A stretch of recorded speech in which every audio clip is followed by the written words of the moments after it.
سلام، با یکی دیگه از اپیزودهای پادکست فانتزی لیگ جزیره در خدمتتونیم. 2 هفته رو پشت سر گذاشتیم. 2 هفته خیلی مهیج و دیدنی. حالا میریم جدول لیگمون رو میبینیم. اتفاقات خیلی هیجان انگیزی افتاد، ولی قبلش بریم ببینیم بچه ها چطورن. شهریار، چه خبر؟ چطور بود هفتت؟ 2 هفتت چطور بود؟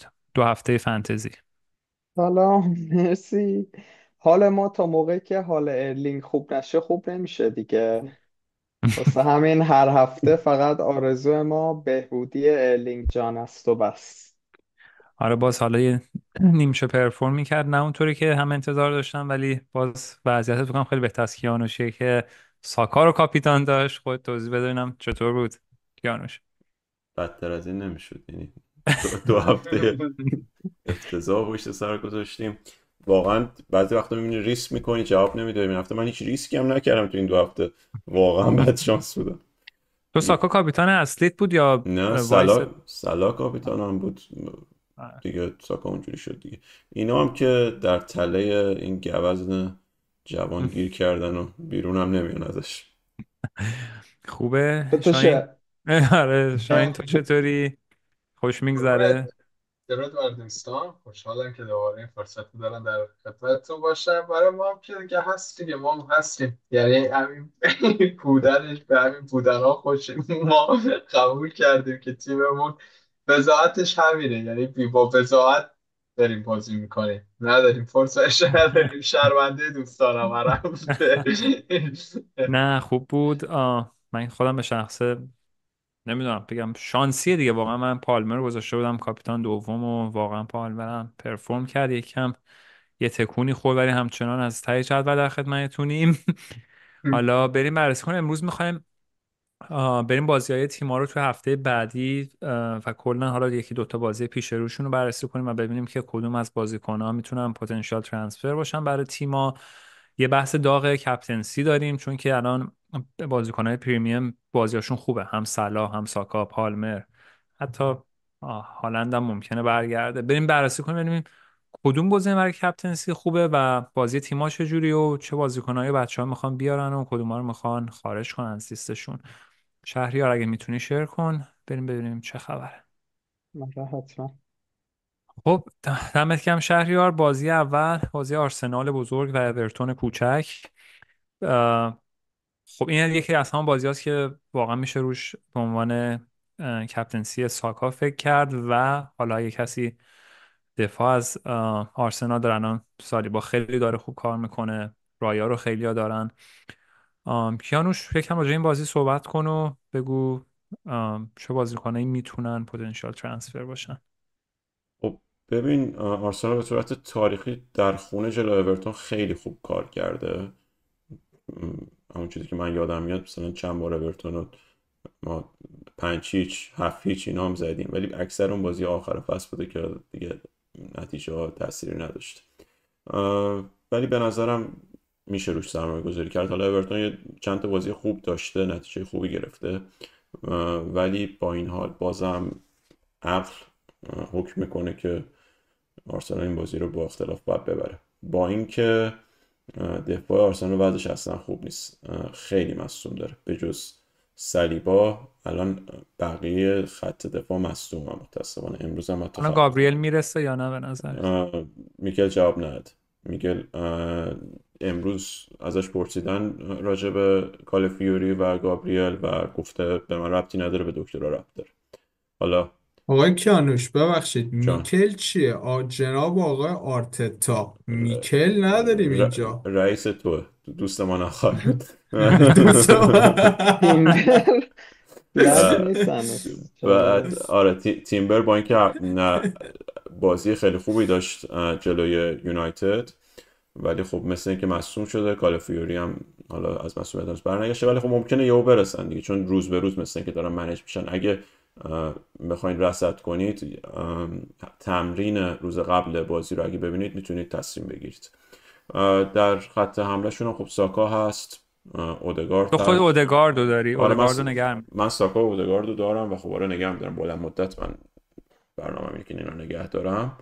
بلند اه، مدت برای سقوط برنامه ریختی.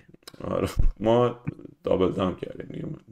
هستیم. نه شوخی. اه، ببخشید این تیم کیه داره نشون داده میشه؟ تیم شهریاره؟ تیم منه بله. تیم ما نخواهد بود. آره. بعد دیگه ارزم به خدمت شما که سمت مارتینلی یا چیز نرید، تروسارد نرید، راست هاورتز چطور؟ معلوم نیست. هاورتز فیکسه و ما امیدواریم جواب بده و دوباره به روزای خوبش برگرده، روزای خوب فصل پیشش. ولی حالا نمیتونم خب بعدم آره نمیتونم توصیه کنم به کسی که برین هاورتز بگیریم با توجه به ولی خب با قیمتش. اومدن اودگارد، وقتی اودگارد برگشته خب یکم بازم اون چانس گلزنی هاورتس هم بالاتر خواهد رفت. آره. و حالا بذار یه شیفت هم بکنم. میدونم که مثلا خود شاهین و خیلی دفاع اورتون دارم، میخوام بدونم شاهین تو نگه میداری این دفاع تو یا نه داداش، ما از بدبختی و بیچارگی اونه که دفاع اورتون داریم. اگه دفاع اورتون داریم پولش دارید بفروشید. واضح به شدت سخت، یعنی هر جوری نگاه بکنی اینا قراره که متاسفانه در هفته آینده، یعنی مثل یکی از مترجما بود تو فوتبال ایران میگفت در فوتبال آلمان اینا شوخی ندارن، قشنگ از وسط جر میدن. یعنی قشنگ قراره که جر نه، بازت میکنم. باز میکنن، قراره باز بکنن دفاع به اورتون فارسی رو. سخت البته. آره من دارم میکولنکو رو دارم، ولی امیدوارم که دیگه از با تشکر از کلینشیت و اسیستی که برامون به ارمغان آورد وقت خداحافظی باش. ولی متاسفانه نه پولش رو دارم نه ترانسفرش رو دارم، هیچ چیش رو ندارم دیگه متاسفانه. مرزبان اوکی. بیچاره هم یک مربی بود، البته بله، مترجم آقای نبود. آقای مرزبان مرزا. از مربیان خوب کشورمون هستن. آقای مرزبان اسمتون اومد، شما هم حتما یه لایک و برنامه باید در سابسکرایب یادت نره خدمتتون آقای باشیم. مرزبان. دوست الان میبینی ما ولی هفته بعد نخواهد جوین بود. میشه به لیگمون و میاد بازی میکنه. عالی. خب به نظرم که گفتنی ها برای آرسنال و اورتون گفته شد. شهر بازی لیورپول و فولام، خب لیورپول به نظرم یه جورایی خوب شد بازیش کنسل شد، چون که الان امروز هم بازی داشت تو چمپیونز، یکم استراحت کرد و خب شاید قبراقتر بیاد جلوی فولامی که خوب بوده واقعا این فصل فولام بازی کنه. تو نظر آره دقیقا درباره درست میگی. آره. به نظرم اتفاق خوبی براشون افتاد که اوورال یکم تیمشون استراحت کنه بیشتر از بقیه. خب لیورپول خط حملهشون خیلی ریسک داره به جز صلاح. الان بقیه هر کسی رو نگاه بکنی، داروین، نمیدونم، لوئیس دیاز یا حتی گکپو، اینا همه به صورت چرخشی دارن استفاده میشن. گکپو رو مثلا میبینی 66 دقیقه 72 یه موقعی 25، یعنی معلوم نیست ترکیب اولیه کیه و بعدش کی میاد جای کی. یعنی من تقریبا تمام این داستانا رو دیدم که گکپو بره جای لوئیس دیاز بازی کنه یا حتی بیاد جای داروین بازی کنه. واسه مهم. همین فورواردا به جز صلاح ریسک دارن. دفاع خب خیلی وضعیت فرق میکنه و استیبل تره. اگر پول دارید ترنت به نظرم گزینه خوبیه، چون هم بازیاشون حالا با دید خوشبینانه نگاه بکنی جلوی فولام امکان داره کلین شیت بکنن، جلوی لستر و وست هم حتی. یعنی تو مثلا 5 تا 6 تا بازی آینده به نظرم میشه 3 تا کلین شیت از لیورپول انتظار داشت. انتظار خیلی زیادی نیست و خب شانس اینکه بتونه اتکینگ ریترن هم بده هست. اگه سیفتر میخواین وندایک، ارزونتر میخواین جو گومز، که جو گومز هم البته ممکنه که خب نمیدونیم دقیقا کنسا چند وقت دیگه میرسه. حداقل من نمیدونم، چون خیلی علاقه ندارم برم سمت دفاع لیورپول، یعنی در واقع پولشو ندارم. مهم. از اون ور فولام مثل اورتون به یه پیش خیلی بدی میخوره و هفته پیش هم گفتیم وقت خالی کردنش هست، یا اینکه اگر چیز هشتمتون هست. فولام به نظرم، من نه هفته موافق قبلی نیستم. که من موافق رو نیستم. فولان، ببین خب بستگی داره. منی که تیمم همه مثلا 5 تا هافبکم بازی میکنم، گزینه نیمکت نشینی ندارم دیگه. ولی مثلا خیلی دارن اسمیترو رو میفروشن به خاطر اینکه تو چند هفته اخیر میبینی دو تا بازیه که اصلا سه تا چهار خیلی بازیه که هیچ اکسپکتد گلی نداشته. و خب آره از هفته 11 هم کاری نکرده. راول رو یه سریا میفروشن، یا اونم اگه میتونی بنچ کنید بعدش اینجا ساوثهمپتون خوب میشه. بعد چلسی بازی چلسی خوب میشه. نه ببین دفاعش بگی نگی داره نه ببین میگم. من اینو میگم بازیاشون اولا خیلی بد نیست. گذروندن بازی آرسنال و تاتنهام و یه دونه حالا لیورپول بازی سختشونه با چلسی. میتونید رو رابینسون سرمایه گذاری کنید و ایووبی. حالا بگیم اسمیت رو فرم نیست و راول هم دقایقش زیر سواله. هی مونیز داره دقیقه، حالا بستگی به وقت نتیجه بازی داره، بعضی وقت دقیقه 60 بعضی وقت دقیقه 70 میاد تو مونیز. روی راول من نمیگم سرمایه گذاری کنید، ولی روی رابینسون و ایووبی میشه فکر کرد. ایووبی رو منم به عنوان دیفرنشیال اتفاقا دوست دارم. از نظرم ایووبی دیفرنشیال خوبیه. جدیدن هم خوب بازی میکنه، یعنی حالا یه خورده تغییر کردن از اون چیزی که اول فصل بازی میکردن با سیستمی که بازی میکردن. ایووبی رو من دوست دارم، دوست ما خواهد بود. برای اینکه حالا الان تعویض بکنم برای قبل لیورپول بیارم، اون حرف شهریار رو من میتونم بفهم. یعنی خب آره من خودم الان تعویض میکنم اگه دارین. من با کیانوش هستم که اگه دارین و میتونیم بنچ کنید و فلان و این حرف و مشکل بزرگتری دارید، اه، نگه دارید نفروشید. ولی اگه نداریم من به نظرم ترانسفر آره این به و نمیشینه. خصوص این مثلا که ببین مال الان راجرز 4 کارته است، اگه این هفته کارت زرد بگیره خب هفته آینده قشنگ خیلی راحت راجرز رو میدی. آره. آره بعد ما حالا راجع به ایوویچ چند هفته پیش صحبت کردیم. از اون موقع که بگم ما راجع بهش صحبت کردیم الان 3 دهم قیمتش افزایش پیدا کرده. بازی خوبی داشته به خصوص حالا جلوی برایتون. عالی. حالا یکم طولانی شد سر لیورپول، ولی من یه سوال خیلی سریع ازتون بپرسم، حالا هر کدوم می‌خواستین جواب بدین، که تو خط هافبک بازیکنایی مثل مکالیستر و یا سوبوسلای چه جورین برای لیورپول نسبت به قیمت کمی که دارن؟ خب قیمت اه، سوبوسلای کم نیست آخه. نمیتونید روشون حساب کنی. میدونید این که حالا اصلا ساسپندده. حیف باشه. آره سوبوسلای هم یهو دیدی گذاشتش بیرون، کریس جونز رو گذاشتون جلو. بد شد. سوبوسلای آره الان فیکس نیست. باز به نظرم مکالیستر بیشتر بازی میکنه، ولی به مکلیستر نسبت محرومه. 6 و 2 دهم مکلی... نه، اینو که صحبت کردیم به طور کلی.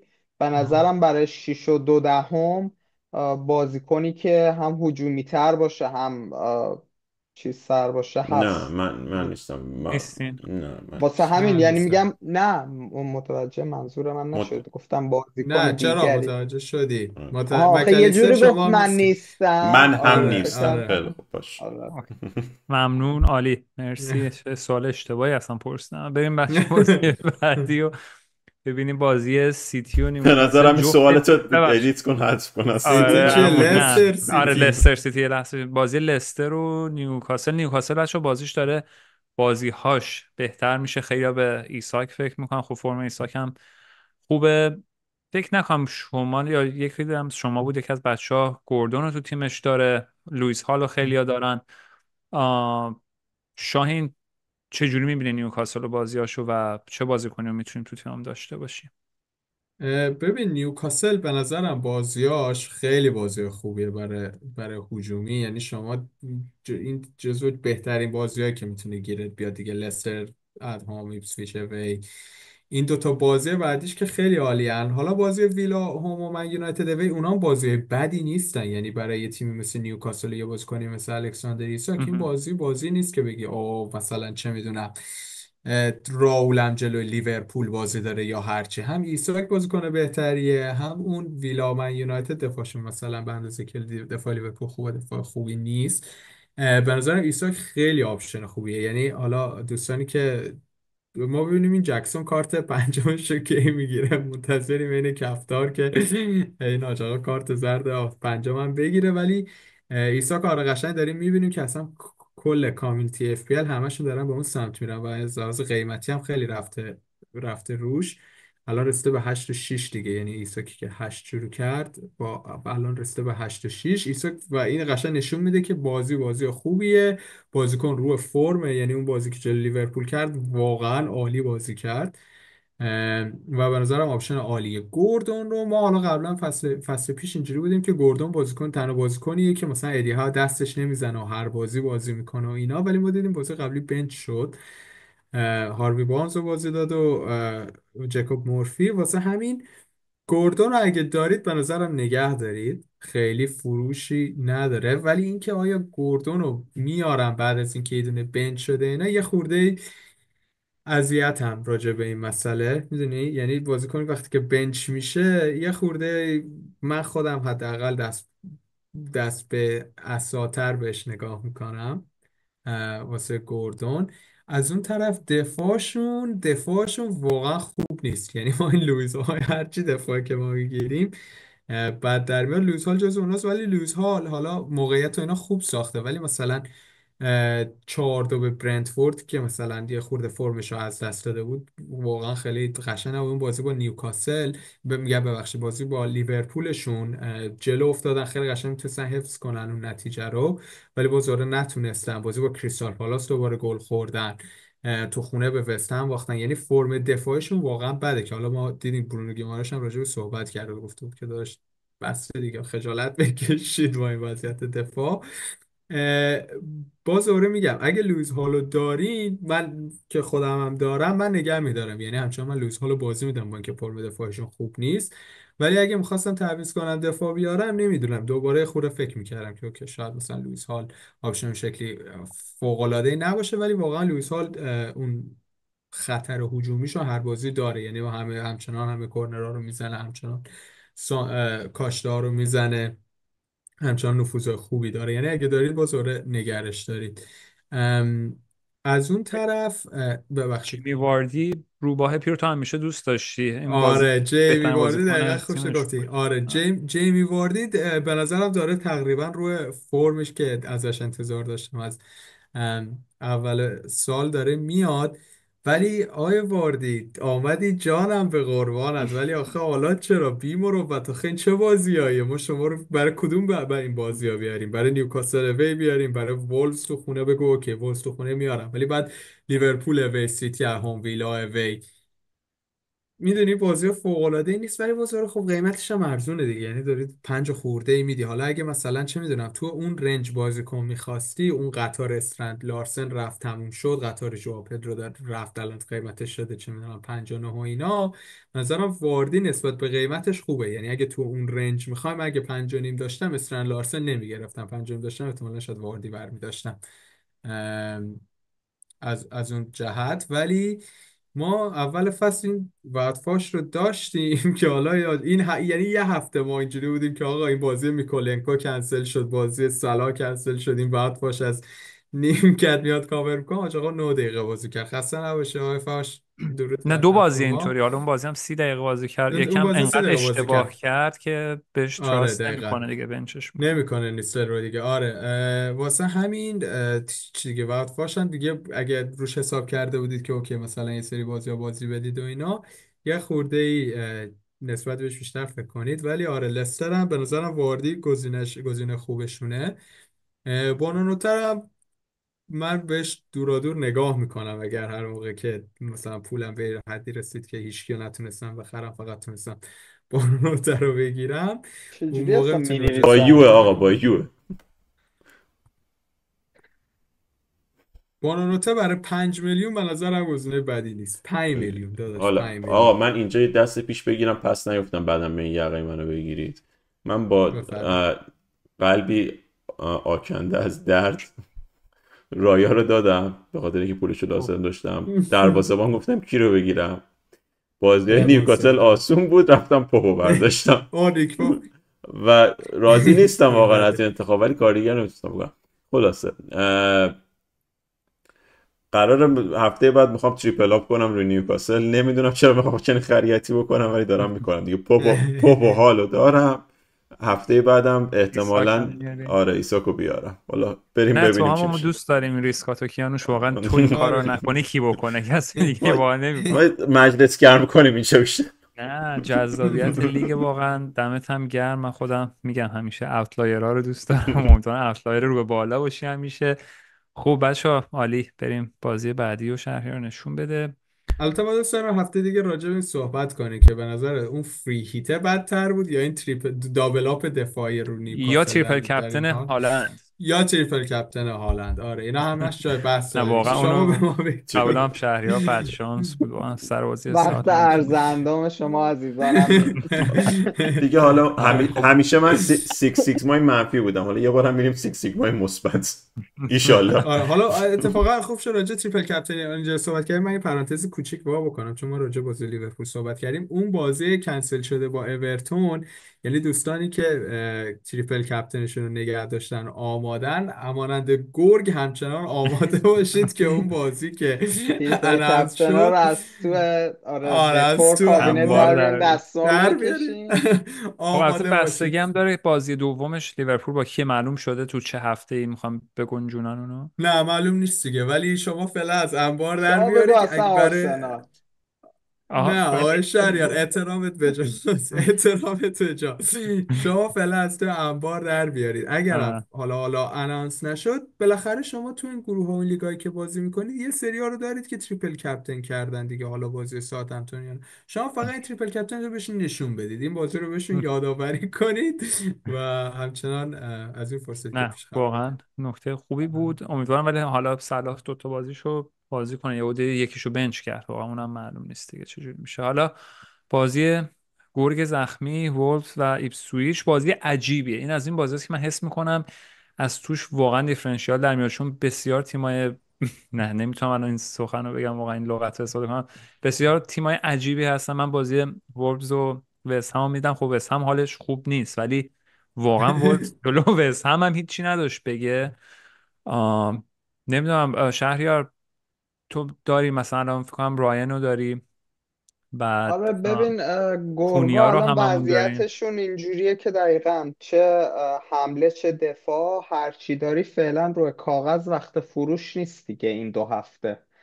یعنی با اینکه ممکنم هست و به احتمال خیلی زیاد حداقل عناصر دفاعشون کاری از پیش نمیبرن تو این 2 هفته، ولی خب حداقل کتابیش اینه که دیگه از ایپسویچ و لستر روی کاغذ آسونتر نداریم که.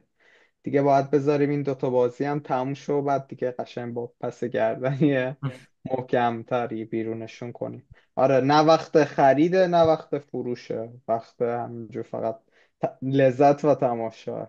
دقیقا. ولی واقعا من بازی رو میدیدم، حالا جدا از اینکه تقریبا میشه گفت وولفز اکثر بازیکناش افتضاح بودن، ولی خب رایان خوب بود. اولا که اصلا واقعا پشت مهاجم بازی میکنه نه وسط کناره، و این بازیکن با آره بازیکن پوزیشن دفاع نیست و خوبم واقعا. یعنی هم تکنیکش خوبه هم دیدش خوبه، پاسهای خوب میده. واسه همین بین مدافعی که اصلا هیچ کدوم کلین شیت نمیکنه واقعا گزینه خوبیه. من خودم فروختمش هفته پیش، به نظرم اشتباه کردم ولی میتونیم نگرش داریم. نظر شخصی من. شاین چی میخوای بگی؟ آقا ببین دفاع خوبیه، ولی آیا 4.9 میلیون 4.9 دهم آخه خوبه دفاع یا نیست، میدونی برای 4.4 خب دفاعی خوبه؟ همین که دیگه دقیقا ما 4 و 9 براش پول ندادیم که. ندادی، همین رو آره الان همینو گفتیم دارم نه میگم. وقت خریده درست نه داری وقت میگی. فروش آره. دیگه. ما فکرم آره رو درست چهار و داری پنج میگی. شاید من خریدیمش رو چهار و همه. چهار 4.4 خریدم. چهار و آره چهار 4.4 حتی آره. 4.4 4.5 مثلا قیمت خوب بود، ولی 4.9 اصلا به نظرم ولی از 4 بازم 7 بالا آخه دیگه شاید مثلا نمیشه. تو صرفا داری یه هافبک رو میخری و میذاری تو پوزیشن آره دفاعی که خب حالا میتونه کلینشیت بکنه یه امتیاز اضافه بگیره، میتونه. ولی خب این واقعا این بازیکن پتانسیل گل ساختن و گل زدن هم داره. حالا داره. ایپسویچ هم نمیدونم بچه‌ها مثلا چه حرفی دارین راجبش رو... بزنین. من چه لیام دلپ. لیام دلپ همین. آره اصلا دیان معرف. تلف من البته اصلا بازی نمیدونم آخرش بازیاشون خوب خیلی بازی آخرش میشه خیلی چجوری خوب نبود. بازی. نه بازیاشون که همین وولز و نیوکاسل و آرزو بازیاشون خیلی بده. یعنی من یه داراوشه دارم از ایپسویچ.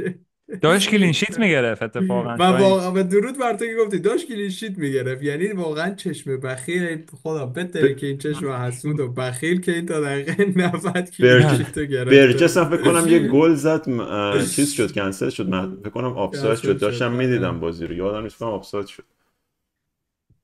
خلاصه که نشد دیگه آقای اوشه، ما همچنان به شما جوانان ما امیدواریم. افتادن به دیدن بازی ایپسویچ.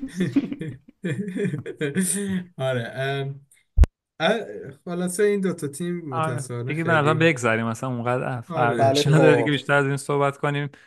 بازی فورست و ویلا، کیانوش چجوریه این بازی؟ ببین فارست همچنان داره خوب بازی میکنه، حالا نه مثل اول فصلش خب بازیش سخت‌تر شده، ولی همچنان داره خوب بازی میکنه. من بودم روی مورگان گیبس وایت، اینو نیار واسه من، این مرد خور رو میدونی من بدم این میاد، اسطوره است نیار تا واسه من چشم اینو. حسود کنه ها در درود بر بیاد. کیوی بزرگ. آره. خلاصه اینو اگه دارید خب دیگه، فقط من اگه اگه مجبور تا الان نبودم نگهش نمیفروختم. داشتید نگهش دارید، چون بازی های حالا اورتون هست، کن بازی بعدیش، حالا بازی ویلا رو کار ندارم، ولی بازی بعدیش با برنتفوردی که بیرون خونه برنتفورد افتضاح بازی میکنه، تو خونه عالیان همه رو میبره، ولی بیرون خونه برنتفورد افتضاحه. بعد بازی اورتون و وولز هم هست. حالا البته ببخشید برنتفوردشون داخل خونه است، بازی سختی، اشتباه گفتم. ولی خب آره ولی خب نمیدونم، روی مورگان گیبس وایت میتونید سرمایه گذاری کنید. و الان خیلی خب خیلی رفتن سمت آینا، من الان دیگه سمت آینا نمیرم با توجه به اینکه بازیشون سخت‌تر شده. ولی مورگان نها کنین از اول فصل که 6 و نیم بود الان شده 6 و 3 دهم، به نظرم میارزه. رو فرم هم داره میاد، یه مدت مصدوم بود بازی نمیکرد و الان دوباره داره رو فرم میاد. اگه بتونه فرمش حفظ کنه، هنوز 90 دقیقه بازی نکرده وقتی از مصدومیت برگشت، اگه بتونه به 90 دقیقه نزدیک بشه به نظرم گزینه خوبیه. از اون طرف بازیکنهای ویلا الان واتکینز چند بازیه که دقیقه 45 حتی مثلا دقیقه 60 اینا تعویض میشه، جان دوران میاد تو و جان دوران هم خوب بازی کرده، یعنی هفته پیش خوب بازی کرد نسبتاً، حالا نمیگم خیلی ولی نسبتاً خوب بازی کرد. الان کن آلی واتکینز جلوی ساوثهمپتون اصلا کلا 32 دقیقه بازی کرده، یعنی جان دوران فیکس بوده. جلوی برنتفورد هم 64 دقیقه بازی کرده، جان دوران دقیقه 64 اومده تو. اونقدر دیگه فیکس نیست، به 9 میلیون نمیارزه. راجرز به قیمتش همچنان میارزه، ولی اینکه حالا بگید بری راجرز بخریم بازیاشون آسونه، نه. من بودم اگه راجرز داشتم نگه می داشتم و سمت واتکینز نمی رفتم.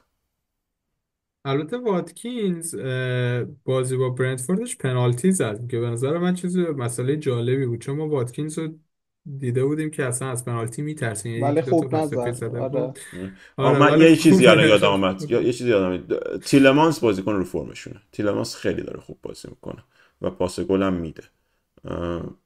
اگه ما تو کلا بلاگرای حوزه چیزیم دیگه، دبلیو زباله‌گردی شو. اف پی آره. الیم. آره. یعنی بازیکنهای در رنج 4 تا 5.5 میلیون تخصصمونه. الان ناکن پوینتش خوب نیست، پوینتش نشون نمیده ولی بازی داره خوب انجام میده.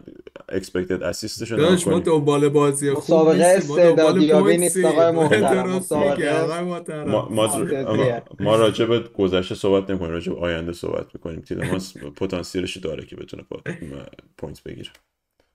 داره ولی بذار فکر بده نکنم یادداشت هیچ وقت کنم ریچ اینو. کنه. برمیگردیم. خب آره عالی، بچه بریم بازی بعدی، بازی برایتون و پدس. نمیدونم برایتون هم واقعا یکم ناامید کرده ژائو پدرو، حالا اکثرا ژائو پدرو رو دارن، یه سریاش هم میتوما داشته باشن، ولبک داشته باشن، ولی اون برایتون اول فصل اونقدر نیست. شاید میخوای تو راجع این دوتا تیم یکم صحبت کنم، ببین چیکار باید بکنم، چون نگه داریم آقای پدرو رو یا قیمتش هم کمه، یعنی از فروشش هم اونقدر چیزی فکر نکنم. البته سودمون رو دقیق. کردیم مهارت اینم بگم. آره.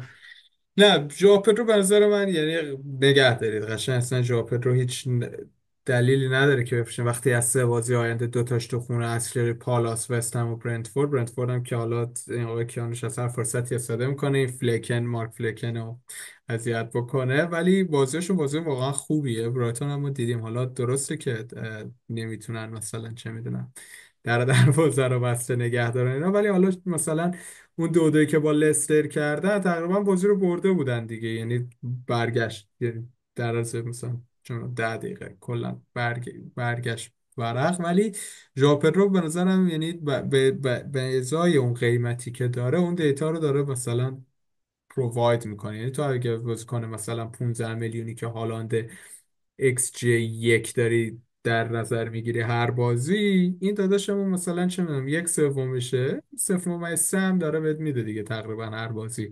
ایکس جی آی واسه همین نسبت به قیمتش داره تقریبا هم پرفورم میکنه اون کاریو که باید بکنه. بازیشون هم خوب واسه همین ژائو پدرو به نظرم فروشی نداره. حالا میتوما بحثش یه مبحث دیگه ای. حالا اگه چون ژائو پدرو قیمتش هم رفته بالا و اینا تو اون رنج، میتوما به نظرم میتونه آپشن خوبی باشه اگه میخواید دابل آپ بکنید یا حالا هر چی. ولی به نظرم میتوما به جای ژائو پدرو من اینو خیلی بهش اعتقادی ندارم، به خاطر همون مبحث پنالتی ها. اینکه آقا گل ژائو پدرو رو میتوما نمیزنه، میتوما گل خودش رو میزنه یا حالا پاس خودش رو میده، میدونی. برای 6 و 6 میتونه بشینه روی اون رنج قیمتی. ولی خب باید ببینی که آقا روی اون رنج قیمت دیگه مثلا چه بازیکن‌های دیگه هستن که تو میتونی بگیری. 6 و 7 شما میتونی برنان جانسون تاتنهامو بگیری، که حالا درسته مثلا چه من ریسک داره یا مثلا ممکنه یه بازی مثلا بنچ بشه یا مثلا نیم ساعت 40 دقیقه اینا بازی بکنه.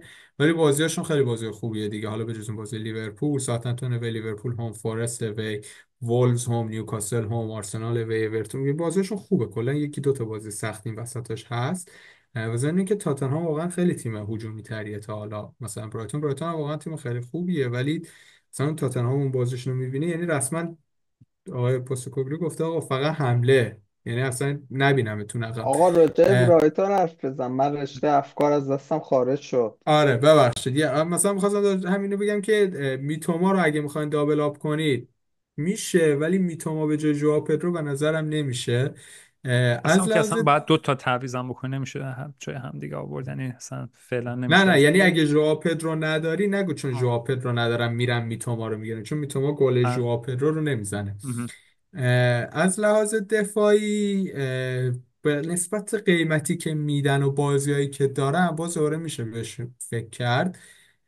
با اینکه خب تو دفاع روتیشن هم خوب داره دیگه برایتون. یعنی حالا اینکه لوئیس دانک میتونه این 90 دقیقه رو بازی بکنه، چون دو بازی آخر که کامل 90 دقیقه بازی کرد. و خب همین دو تا بازی هم که دانک بازی کرد بعد از مسئولیت و فلان اینا نتیجهش رو دیدیم. از اون ور استوپینیان به نظرم یه چند هفته است که واقعا بازی درخشانی رو داریم ازش میبینیم. یعنی به نظر من یعنی حداقل اونجوری که من بازی برایتون دیدم استوپیان ای یه دارم. آره قشنگ داره نشون میده که اه، داره برمیگرده به اون شرایطش و کاملا قشنگ 90 دقیقه رو بازی کرده. فرمو داره حدودا نسبت به عنوان کسی که مثلا دفاع که میخوای بگیری هجومی باشه. ولی آیا اینکه 51 دوباره میارده باز اون یه مفصله که حالا حالا اتفاقا نمیخوام من دوباره خودم به شخصه این آقای مزرعویی رو انداختم بیرون، خسته از شدم واقعا، واقعا انداختم آره. پشیمونم از بازیکن منچستر که آوردم. و یه دفاع ارزون از برایتون آوردم که واقعا اسمش هم نمیدونم بتونم درست پرونانس کنم، تاریکش که طارق تاریکه، لمتی. تعریق خودمونه. میچل لمپتی نه نه چجوری طارق نمیدونم. لمتی آورد، لمتی طارق آره لمتی. آره. دیدم آره. یعنی به نظر دیتاش بعدی نه، حالا اینجا نشون میده که دیتای خوبی هم نداره، ولی دیگه نه آوردیم دیگه، ببین گفتیم یکم پولش رو سیو. طارق لمتی خب خیلی ریسک داره، چون ریسک روتیشن. آره ریسک روتیشنش خیلی بالاست. هم چیز بازی میکنه، سوپینیان جاش بازی میکنه، هم این کادیوغلو اگه برگرده کادیوغلو هم ممکنه اونجا بازی کنه. بازیکن خوبیه ولی دلیل داره قیمتش اومد. آره. البته لنتی راست بازی میکنه بیشتر تا چه که من اسپینو بیشتر چپ بازی میکنه با کاتیاغلو، ولی آره تو بازی میتونم قبلی متوجه یعنی صحبت جفتشون بشم. همزمان بازی ک... کردن، ولی حالا آره. اوکی. آره، آره ولی آره. کادیوغلو بیاد ممکنه کادیوغلو بیشتر سمت. لنتی به نظرم خیلی ریسک داره. یعنی برای 4 و 4 ریسک بزرگیه. من خودم سمتش نمیرم. آره ولی مثلا چه میدونم اگه دروازه‌بان میخوایم وربروگن مثلا میتونه بشینه تو اون بحث مثلا عالی. 4.5 میلیونی.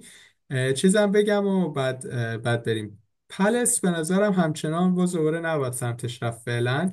یعنی قشنگ داریم میبینیم که حالا هفته به هفته اینا دارن یه خورده بهتر میشن از لحاظ نتیجه. ولی بازی ها سخته دیگه بابا. من نمیرم دفاع بیارم که وقتی جلو برایتون و آرسنال و بوردموث بازی داره، یا مثلا فوروارد بیارم دو تا بازی خارج خونه. و ماتتا هنوز هم چون فرمو نداره. ازم همینطور، واسه همین پالاس هم به نظرم یه دو سه هفته میشه صبر کرد و دید که چی میشه، چه اتفاقی براشون میفته. بسیار عالی، مرسی شاهین، ممنون. بازی بعدی رو بریم ببینیم و ببینیم چه جوریه. خب بازی سیتی و منچستر، دربی منچستر رو داریم شهریار. بازی تقریبا مهمیه یه جورایی، چون اولا تو خودت جز معدود کسی هستی که بین ما همچنان هالند رو داری نفروختی. چی کار میخوای بکنی؟ یعنی همچنان یعنی باید نگه داری، فکر کنم گزینه دیگه ای فعلا باشه. قیمتش هم خیلی اومده پایین. آره، یه هم توضیح. قیمتش اومده پایین، همین که میگم تعویضای زیادی میخوای که این پولی که خب حالا فروختی پولشو باید پخش کنی دیگه. من آره. تعویضم نداشتم، الان این هفتم تازه رسیدم به دو تا تعویض، بنابراین آره من فعلا دست میزنم به هالند.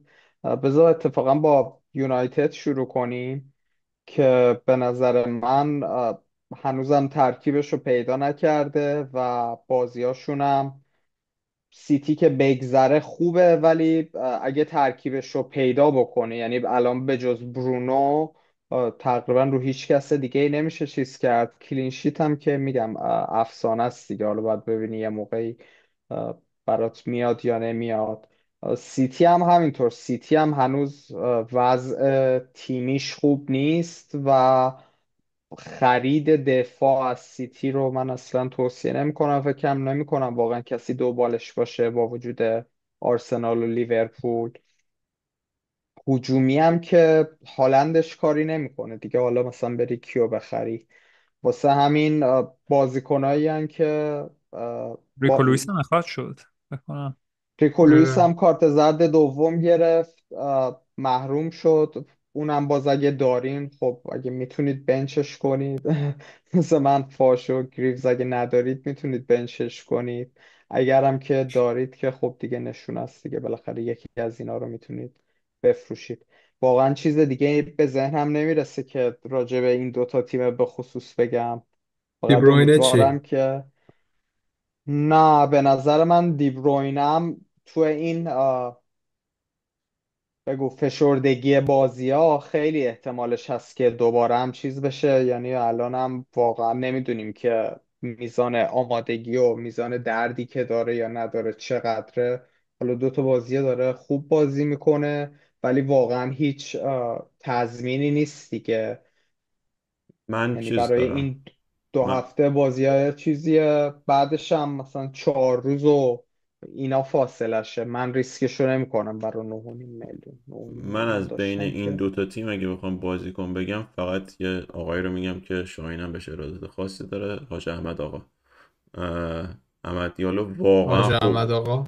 آره واقعا داره احمد خوب بازی دقیقا میکنه. احمد آره، قیمتش این که اگر بنچم بشه رو واقعا توجیه میکنه، درست میگی. به نظرم بنچ نمیشه حتی.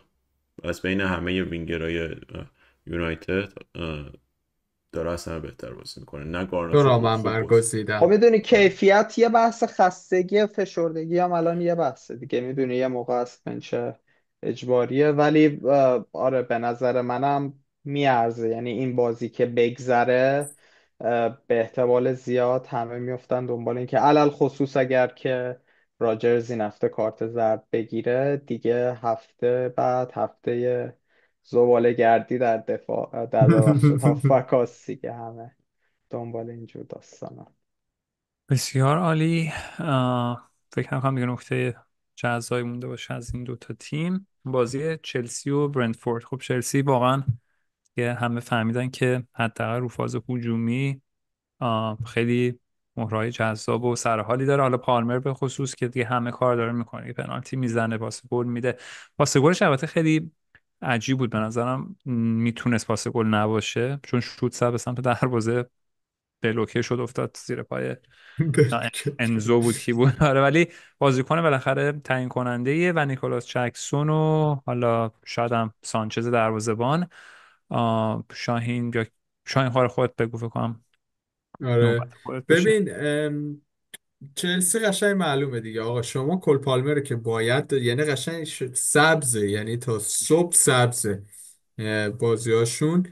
جکسون اونور یه خورده خطرناکه، یعنی جکسون اگه این بازی کارت زرد رو میگرفت خیال ما رو راحت میکرد. اگه ولی نمیتونی هم بگی که آقا کی کارت زرد رو قراره بگیره.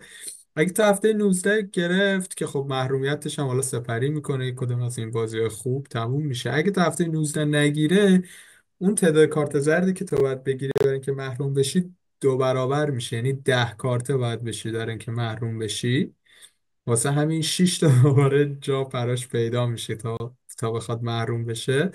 واسه همین جکسون واقعا آپشن خوبه. من جکسون رو دوست دارم. اگه حالا بنچ کاور دارید که اگر یه بازی رو مجبور شدید بشینیدش رو نیمکت، اگر کارتی گرفت یا هر چیزی، جکسون خیلی آپشن خوبیه. از اون طرف جکسون انزو. آره. آره جکسون خیلی خوبه. از اون بر انزو هم دیگه از وقتی که دیگه ترک همسر کرده و اینا، فرمش رسیده به تاپ ترین حالت مداد فکر ممکن. کنم. نمیاد. نه اوکی الان میاد. الان درست شد، الان درست شد برای من آره. الان. اه، ببخشید. آره من داشتم گفتم انزو هم از وقتی که دیگه همسر رو ترک کرده و زن و بچه رو گذاشته کنار، بر بهترین فرم ممکنشه. هر بازی دیگه گل و اسیست و یعنی همین چیزا هست. قیمتی هم قیمت عالی، یه قشنگ رقابت میکنه با احمد آقا. انزو هم بازیکن خوبه. ولی از اون ور چلسی، ببین ما از اول فصل دیدیم که یعنی مارسکا آب پاکی رو ریخت رو دست همه بازیکن‌ها. همه گفت آقا ترکیب من برای ویکندا این 11 نفر، برای میدویک و مثلا چه میدونم کنفرانس این 11 نفر دیگه. حالا تو این قسمت بازی فشرده دیسمبر یه سریاش میفته میدویک دیگه، یعنی همش بازی ویکند نیست. واسه همین یه درصد احتمال داره که این سری بازیکناشو روتیت کنن، همونجوری که جکسون نشست رو نیمکت اون بازی با فکر میکنم ساوثهمپتون بود اگه اشتباه نکنم، نشست رو نیمکت. اون بازی ساوثهمپتون دقیقا میشد اون بازی میدویکه دیگه، که حالا قبلا کنفرانس بازی میکردن و تو اونجا تیم کنفرانسشون رو بازی میداد. اگه میدویک بشه پریمیر لیگ، یه احتمالی رو من میدم که دوباره از این کارا بکنه آقای مارسکا. واسه همین اینا پس ذهنتون داشته باشید. ولی از اون طرف مثلا چلسی واقعا به اینجا عنوان قشنگ اینکه سوء مدیریت بود دیگه.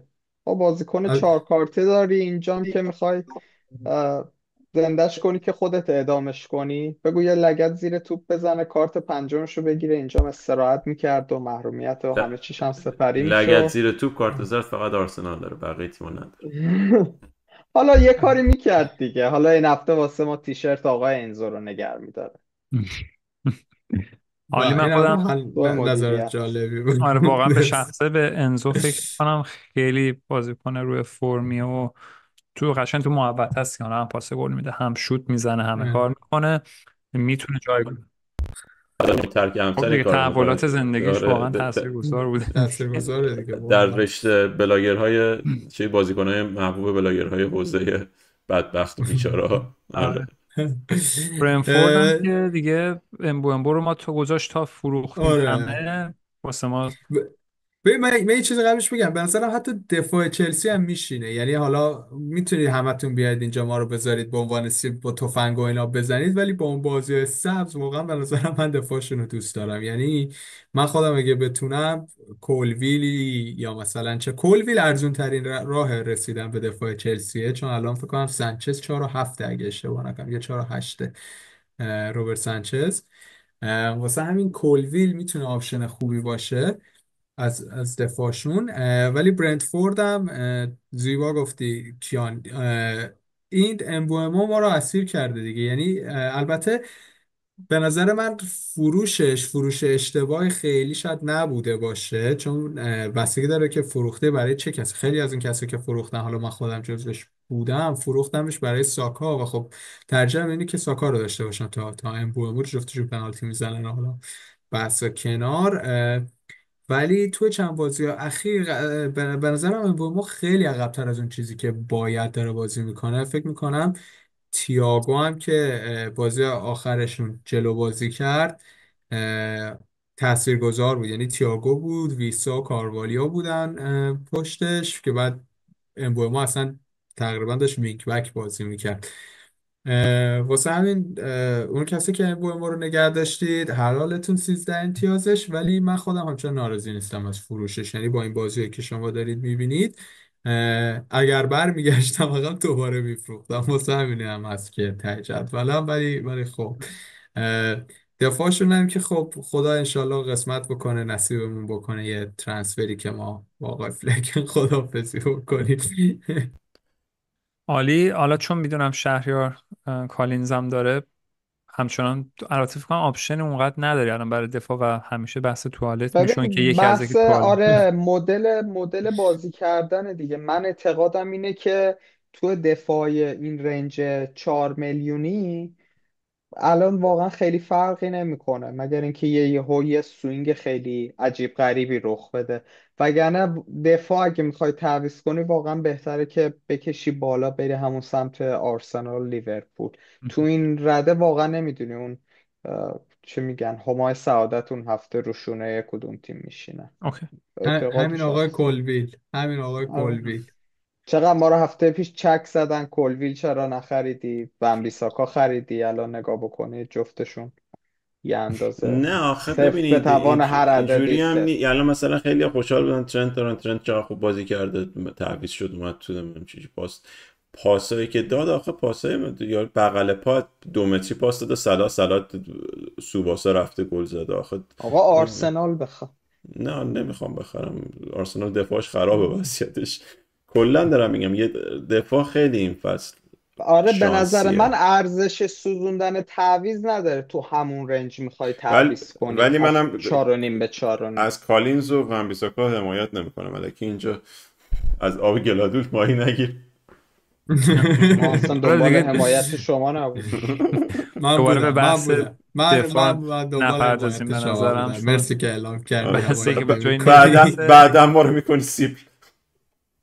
خب بچه بازی تاتنهام و تاتنهام رو یه اشاره کنم، شاهین کرد که خب بازیاش داره خیلی رو دور میفته، آسون میشه. یه آه، سری بازی بد دارن، یعنی اینجوری نیست که آره همش سفید باشه مثل چلسی گردن نمیگیره. یعنی آره. آره. ببین حالا کیانوش میخوای صحبت کن راجع به ببین من راجع به تاتنهام؟ دفاع تاتنهام که اصلا هیچی پیشنهاد نمیکنم، چون واقعا وضعیت خرابه. انجام وضعیتش روز به روز داره بدتر میشه، انگار واقعا براش جا افتاده که تو چه تیمیه و چه فرهنگی داره مربیگری میکنه. بازی دویچ باخته، یعنی دویچ برده رو تقدیم کردن به چلسی. برنان جانسون خوبه، یه مدت رفت رو نیمکت تعویزی بازی کرد، این بازی رو فیکس بازی کرد ولی دقیقه 52 میبینی که اومده بیرون. بخوام کسی رو بگم، سون واقعا به قیمتش نمیارزه، بعد بازی نمیکنه بیچاره ولی خب نمیتونه کانورت کنه. رو مدیسون میشه صحبت کرد به و نظر من نمیشه. نمیشه. مدیسون نمیشه، نه مدیسون به نظرم روتیشن ریسکه. یعنی با اون 8 میلیونی که میخواید پول بدی، یعنی من خودم عمران هفته 6 دهم نمیدم برای بازیکن نه 11 دقیقه میشه حالا 79. صحبت کردن، گفتم من میگرفتم که حالا من مثلا اگه بخوام تو این رنج بازیکن بگیرم یه ذره میذارم روش اودگارد و برونو رو میگیرم، ولی شاید یکی نداشته باشه. اصلا ببین رقابت بین میدفیلدا انقدر فشرده است که برای آره اینکه یکی از من اون بوئنو پنج میگیرم اصلا با صندلی رو این. چیز کنی، آره. خیلی از بازیکنایی هستن که حتی تو رقابت این که آقا آمارش خوبه فیکس هم همیشه بازی میکنه، بازم به اون صندلی پنجم یا چهارم یا هر چندم نمیرسه. دیگه صندلی بازیکنایی ازش مثل میگیره. مدیسون که داستانای دقیقه و اینا داشته باشن یا داستان پرفورمنس یا بازی بد، طبیعتا بعد ببین آخه چیز یه نمیشه چیزی هم دیگه. هست که بازی ساوثهمپتون بازی آسونیه، حالا ساوثهمپتون با تمام احترامی که بجاست براش احترامش شد. ولی خب بازی آسونیه، بخاطر همین دام سولانکه میتونه گزینه خوبی باشه اگه ندارید و دنبال مهاجم میگردید. باز سرمایه‌گذاری بدی نیست، دقایقش تضمین شده است و میشه امیدوار بود بهش، ولی متاسفانه در بعضی بازی ها اون دیگه تقصیر انشه، یه جایی بازی میکنه که اصلا مهاجم نوک اونجا بازی اصلا نمیکنی. نیست، داره آره محوه. به جایی که مهاجم نوک باشه هافبک دفاعیه.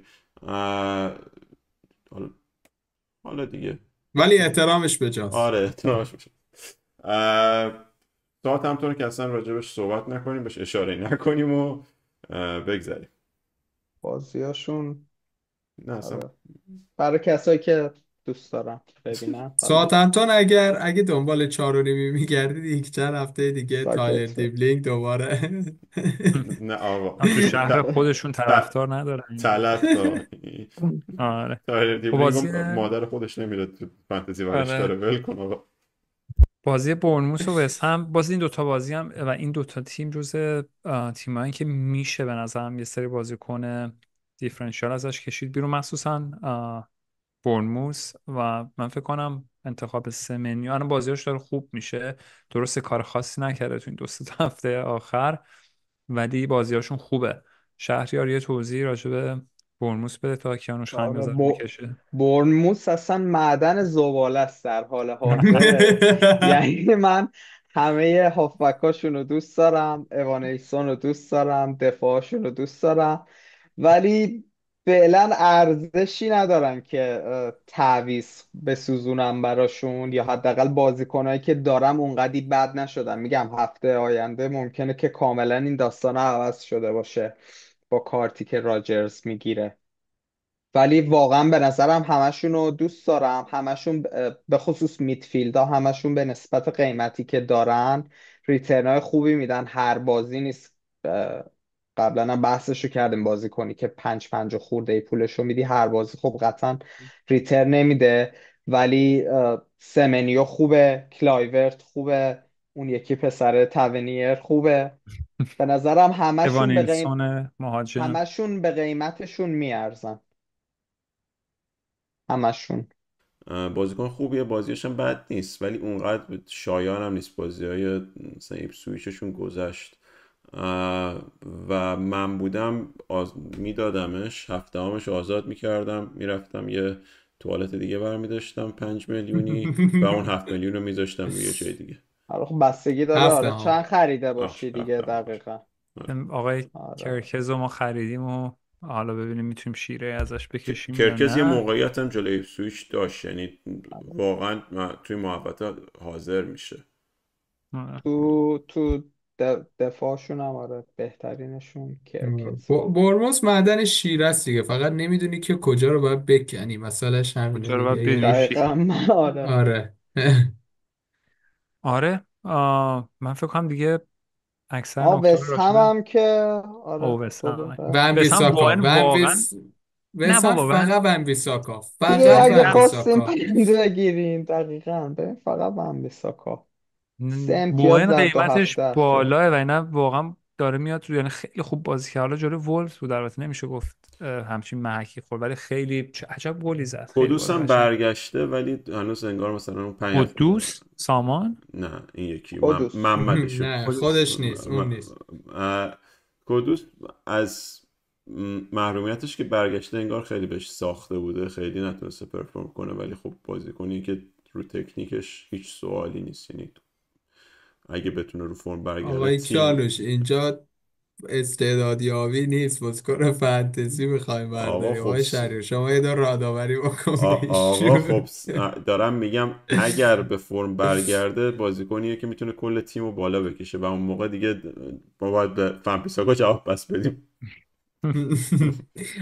البته بوون با این مسئولیت میکل آنتونیو دو که تا بنده به نظر من ریتایره. نظریه، آره دو تا مسئولیت نظریه نبود بدبخت، فکریه. ولی حالا باشه. ریتایرمنت.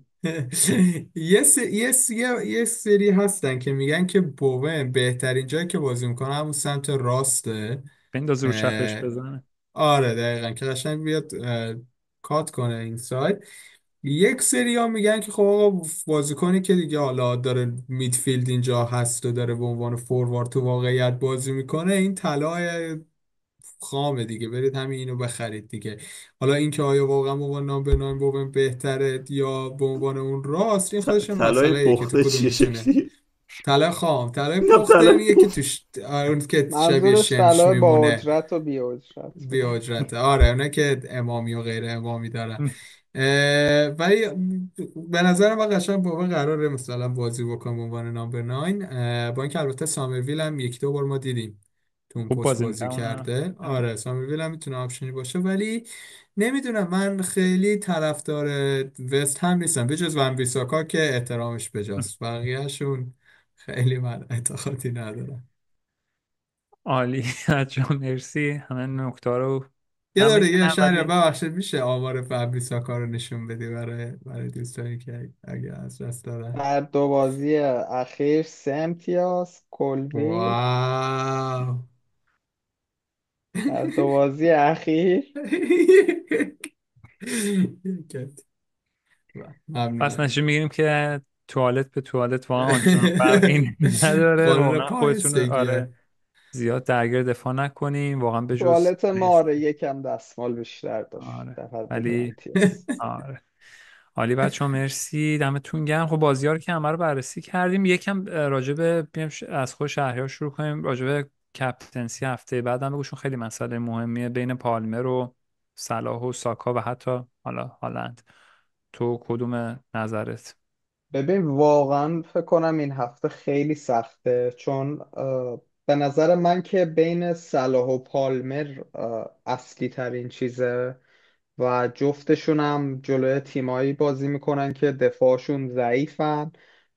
اگه بخوایم آمارای دفاعی رو ببینیم آخه این ساکا هم بر همین اورتون هم دفاع شروع کرد. برعکس اتفاقا اورتون از نظر آمارای دفاعی تقریبا چرا جزء 5 تیم اول لیگه. واقعا. خب آره این برعکسه، هر کی که آها. بالاست شاگرد آخره. اوکی. میبینی ساوثهمپتون و ایپسویچ و اینا. فولام و برنتفورد در نواحی همن، واسه البته همین با کلینشیت داره با کلین صعود شیت کردی ها، داری ولی این حساب خودش میکنی خیلی چه؟ مسئله داره، این به نظرم آنالیز درستی نیست. شما بر اساس نه ناپنالتی خب. اکسپکتد گل اگینست نگاه بکنی به شاید خب آپشن شما بهتری اون باشه. ستونی که دوست داری رو نگاه بکن، خب اون همینو خب نگاه اینو بزن دیگه. بذاریم که ما سورتش کن، نگاه بکنیم سورتش لطفا. کن اون کدوم ستون رو میخوای؟ ناپنالتی NPX اکسپکتد گل اگینست. این آره آره NPX آره آره. درس شما در نکنه همونو بزن. شد نشد. نخیر. نه. بزن. آها. خب حالا اورتون برعکس کجاست؟ شد دیگه. اورتون اورتون کجاست؟ بازم هست دیگه، اورتون خب، خوبه، یعنی نسبت به خب ولی فولام بهتر از برنتفورد. اورتونه. آره. پس میگم حالا نتیجه بستگی داره میگیریم که برنتفورد اصلا. معیارتون برای نه اون انتخاب ببین کردن حالا چیز چیه دیگه. چشی بخوایم بررسی کنیم به خصوص اگه تیمبر نباشه ساکا آیسولیت میشه اونجا. دو اصلا نفر ساکا رو کی میشناسه آقا؟ بحث ساکا بین رو صلاح و سوال کرد. پالمره. نه ساکا رو ساکا هم سوال واقعا جزء سوال بود و واقعا ساکا رو جزء سوال کرد. میگم الان خود کیانوش ساکا رو میخواد کاپیتان کنه. نه من غلط بکنم. ما نه حمایت میکنیم. دارم دلیل رو میگم که چرا نمیخوام کاپیتانش کنم. بگو. 2-1 میشه و کسی نیست که ساپورتش کنه، با اینکه حالا اودگارد اونجا هست، ولی ساکا به راحتی از بازی حذف میشه به خاطر اینکه پشتشه که مثل ترنت حضور نداره. صلاح نمیتونن اونجوری حذف کنن به خاطر اینکه ترنت پشتشه. گرفتی درسته منظورم بگو ها؟ بگو. نه خون بله داره بله اون منظور متوجه منو شدم، نگرفت، نه داره فکر میخنده. متوجه کردم. شدم. در متوجه در شدم، سمت در سمت یه قیاس معالفارقی بود ولی خب. در سمت چپ تیم ها اگر بخوان همه رو بریزن رو صلاح ترنت آزاد میمونه. نمیتونن اونقدر مثل اینکه جوری که ساکا رو میگیرن صلاح رو بگیرن، به خاطر همین صلاح گزینه بهتری. پالمر چی؟ پالمرم به احترامش بجز. خب شهر داشتیم میگفتی راجع به هالند صحبتی نداری؟ نه چه به نظر صحبتی باید بکنه نه راجع به حالت هالند بعد این همین که هفته؟ حالش خوب شه بزرگترین کادو کاپیتانیه دیگه. دوبل ریسم کنیم که. دروازه حالا خواهی رو اگه بزنه کاپیتانش پیشکش. حالا همون. از هتریک اگه نکنین هفته شاین تو چی نظری برخلاف بچه ها داری یا هم عقیده ای؟ نه احترامشون بجاست دیگه. من به نظرم صلاح با این وضعیتی که داره بازی میکنه، یعنی تا آخر فصل میخوام بزنم که آقا من اگر خودم اومدم با دست این دکمه رو زدم خواستم بازی بنده بردارم، شما لطفا این اجازه رو نده، بذار تا آخر فصل رو همین حاج آقا صلاح بمونه. عالی. حالا خیلی هم گزینه کاپیتانشون شاید ون بیساکا باشه نمیدونم حالا شون هم بالاخره گزینه درست میگم شهریار؟ واقعا چند درصد احتمال داره کاپیتانش کنی؟ ون بیساکا رو چرا با مسخره بازی که نمی کنیم، این همه وقت و آهنگ 50 گذاشته. تا کامنت اگه بگیریم جریان بنبیساکا رو مثلا کاپیتان همین که تو میکنه. آوردیش تو مسخره بازی بود دیگه، چه برسه. موهامو میتراشم اگه که پنجاه موهای من بیساکا رو میتراشم اگه 50 تا مرسی، کامنت واقعا عالی بگیریم. بود. میخوای یه نگاهی هم به جدول لیگمون بندازیم ببینیم بچه ها چجوری بله پرفورم حتما. کردن. ما قرار بود قیمت هالند رو بسنجیم. حالا اونم میسنجی. اونم آقا میسنجیم احترام شجاعت. بیا بسنجی، من فوش دارم بدم. خب. چرا پشت میخوای به کی بدی آقا؟ هر کی بازی خودشو میکنه. خب تیم به شاهین. این یاشار عزیز، اوه یاشار اوه. جوادی اومده یه رتبه بالاتر و این امین هفته بیشترین پیشرفت و البته نوید اقبالی نوید عزیزش که کرده 8 هشت اومد. پله یعنی 86 امتیاز. درود بر تو نوید، واقعا این هفته قوقا کردی با تیم و کاپیتانی امبومبه رو درست. داشته، سلیبا رو امبوما و این داشته. قشنگ صبری که کرد تو نگه داشتن امبوما و ساکا رو نیاورد اینجا، تونست آره، که تازه تعدادش اگه ریکو لوئیسش اخراج نمیشد که خب امتیازش هم بیشتر میشد بیشتر و میشه. و دیگه اینم جز گابریلش بازی بلایای میکرد. طبیعیه. ببینیم کی بیشترین سقوط رو داشته. بیشترین قشنگ بود. سقوط هم نگاه کنیم. 5 داریم. آقا پنجو بیخیال شد. کیانوش خب علیزاده آقای عزیز، کیانوش. هر جا هستی بهت سلام بابا عرض بس کن میکنم. هیتلی، هر هفته چرا چیز میکنی؟ تعویض اضافه میکنی. از اونا بودی که تو مدرسه هم هی با تغذیات رو تقسیم میکردی بین زنگا. آقا هفته یه دونه تعویض. اونو دیدی، بودی اونجا، حضور داشتی.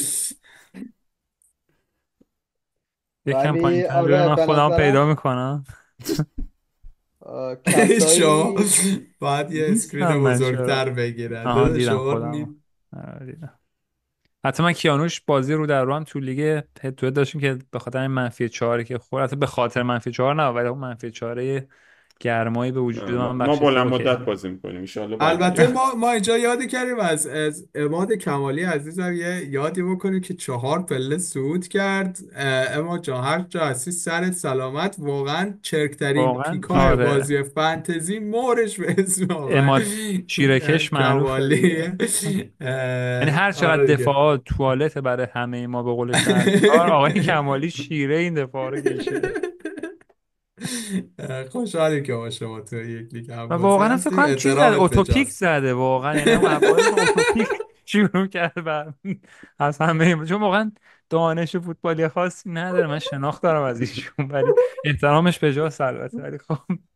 دقیقا اتفاقا همینا نشون میده که خیلی بازی نیست که ربط به دانش فوتبال و نه حالا واقعا استعداد این یابی و آنالیز و اینا اینا که داشته نه باشه. آقا جان، مهمه. من آقای ارسلان رو میشناسم، بسیار دانش فوتبالی بالایی داره، سر جدولم هست. شما این شورت کاوینگاتون رو نندازید گردن دانش فوتبالی. من نه بیشتر عالی. میخواستم که از اماد جان دفاع بکنم ولی خب. ولی خب نه خوبه، تیما لیگ واقعا جذابیه. عالیه. پوریا خودش تیمش با اینکه یه پله اومده پایین داره خوب امتیاز میگیره، خیلی اومد بالا.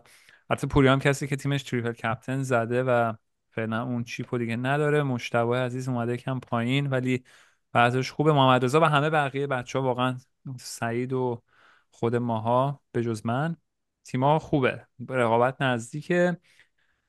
میخوایم بریم آنالیز آره بریم پرایس پر کیانوش چی بود. چکشو بزنه آره. ببینیم که چی برامون اومده پرایس کرده. پر پوینت یا پوینت پر پرایس. خودش توضیح میده، حالا بریم ببینیم چی هستن. خب ببینید این نمودار امتیاز بر اساس هر میلیونی که شما پول میدید برای بازیکنه که میخرید. اگه نگاه بچه ها کنید، این نقشه جغرافی است. نه این گربه ایران ما نیست. سمت در واقع نمودار روی محور وایش پوینتس امتیازاست، محور ایکس مونم میزان چیزه، میلیونیه که در واقع سرمایه گذاری کرد. وای این وریه بود یا اون وری؟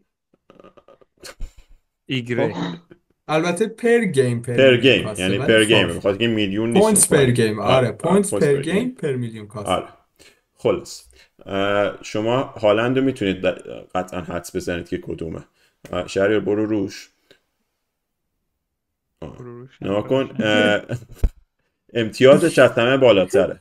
سر این موضوع بحثی نیست، ولی امتیازی که احترامش به جاست. آره امتیاز، ولی میزانی که شما دارید پول میدید و ابتیا میکنید این بازیکن رو به شدت پول زیادیه. شما اگه برید با کریس وود که ته نمودار سمت راست مقایسه کنید، کریس وود نسبتش 91 صدمه در حالی که هالند 44 صدمه. یعنی کریس وود 2 برابر دقیقا به شما ارزش افزوده ایجاد میکنه. یعنی شما نصف میزان هالند دارید پول میدید برای پوینت ولی هایی که تقریبا دارید. همون امتیاز رو داره تقریبا. با. خب آره. واردی که خب کنید اگه بخواید مثلا واردی هست اونجا، بعد اون فکر کنم ویسای کنارش، نه ولبک، اینا بازیکنایی که اونقدر امتیاز ندارند، یعنی نتونستن منزل هالند امتیاز کسب کنن، ولی پول کمتری دارید براشون میدید. در واقع مرقوم به صرفه بودن اینا رو داره نشون میده. لزوما به این معنی نیست که شما حتما باید بازیکن مرقوم به صرفه بخرید، ولی اینو نشون میده که شما میتونید با بیرون کشیدن پول هالند روی بازیکنای در واقع ارزونتری سرمایه گذاری کنید و در مجموع اون امتیازی که هالند به دست میاره رو بگیرید. حالا اگه ما میدفیلد رو به این نمودار اضافه کنیم، شاید رو سبزه بزن، میبینید که میدفیلد خیلی بهتر از هالندن. این وسطی بالا، این وسط نمودار دقیقاً اون ساکاست. یه ذره زوم اوت کنی صلاح حتی از اینم بالاتره. ناکن اون بالای بالا یا علی مدد اون صلاح اون بالا. صلاح 1.5 برابر هالند امتیاز آورده و قیمتش هم از هالند کمتره. اون ستایی که اونجوری میبینید پشت سر هم دیگه خطی هن، پالمر و ساکا و صلاح. و این یکی سمت راست. کهکشان راه آره این سمت رستگاری. راستشون هم فکر کنم امبوما. آره امبوما. ببینید شما با آزاد کردن پول هالند و گرفتن بازیکنای ارزونتر در خط حملتون میتونید برید این چارتر بگیرید. حالا امبوما داستان داره، بازیاش سخت میشه، تیم ضعیفتری، ولی قطعا اون ستاره اگه بخواید بگیرید باید هالند از تیمتون بندازید بیرون. حرف من عالی. اینه. نه بسیار نکته و حرف خوبی بود. نمودار خیلی قشنگ بود. از کجا؟ مال خود فانتزیه نه یا یه سایت نه. یه اسمشو سایتی که FPL کار Analytics. انالیتیکس انجام میداره؟ خوراک یه ریگرشن بزنیم، یه پردیکشنی هم روش بزنیم، ببینیم که اوضاع چجوری میشه. بچه ها دمتون گرم، خیلی صحبت کامل و شامل و جامعی بود این هفته. بازی ها شنبه و یک شنبه است، بریم بازی ها رو هم ببخشید ما برای اینکه حالا تو این نموداریم شما اگه دفاع دروازه‌بان نشون بدیم، ما آقا داره فرضیه خداحافظی میکنه میگه بریم توالت فرضیه نه ولی توالت بده. شهریار هم یه نگاهی بکنیم خیلی شلوغ که میشه، آیا واقعا تمیزش کن، بقیه رو حذفش کن اون دوتا رو. مثلا فوروارد و دفاع، میدفیلد که میدونیم که بهتره دیگه، حالا فوروارد و اه، آره یعنی این فرضیه توالت ها شاید تا ببین یه اینجا جایی چقدر بشینه. شلوغه. اونجا صف توالت عمومیه. اینجا همه اون رنج 4.5 میلیونه پلاس ماینس 2 دهم. اونم ترنت دیگه لابد اون. اینم پدرو پروه فکر کنم. نه سمت راست راستی میخواستم آ اینم این نه این دیساسی. دیاسیه. نه ببین دیساسی. اون چون محور ایکس پرمینت هم داره. آره باید پوینتس بالا برید پر اون. گیم پر میلیون کاسته، آره یعنی تو میخوای راست باشه ولی هم نمیخوای بالا پایین باشه. باشه، چون آره اگه پایین آره, باشه یعنی مینت ریسک آره بوده دقیقا. یه بازی کرده. این آقا اشلی یانگ نسبتا یانگ البته. اوکی. حسین خر ابلیسو داره. بچه ها دمتون گرم، دیگه مرسی آره واقعا. چیزای ما هم آه، درست در اومد دیگه. فرضیه ها تو و منتشا. من نقابا میخوام ببین برداشته چقدر شد. اسمت میاد این دیگه. آخر هی این اپیزودا واقعا نمی‌دونم به نمیاد. کجا میره این واقعا حرفا و کلام ها، ولی ممنون که ما رو میبینین. لایک و سابسکرایب فراموش نشه، کامنت بذارین اگه آنالیزی دارین جدا از این چیزایی که بچه ها میگن. اگه کامنتی داره بر ما بنویسین. مرسی که همچنان اینگیج هستین و ما رو میبینید. برای بچه ها دوستاتون هم دمتون گرم. بفرستین آقا، برای دوستاتون هم آره بفرستین، 4 ما نفر آدم ما رو باز کلی خوشحال نه. میشیم. یکی دو هفته بود یه سری آدم جدید، یوزر جدید بهتر بگم، اضافه میشدن به لیگ و ما همچنان استقبال میکنیم و خب لیگمون هم جذاب‌تر میشه. بازی کاپ اوورال شروع شده، میتونیم هفته بعد یکم راجع به کاپ صحبت کنیم چون نه من صحبتی داره ندارم. کیانوش عزیز حذف شده در همون مرحله اول. مقدماتی هست آره شد. با کیانوش خداحافظی میکنیم از اون نقطه و خودمون ادامه میدیم. نه بچه‌ها دمتون گرم، میبینمتون به زودی. ارادت.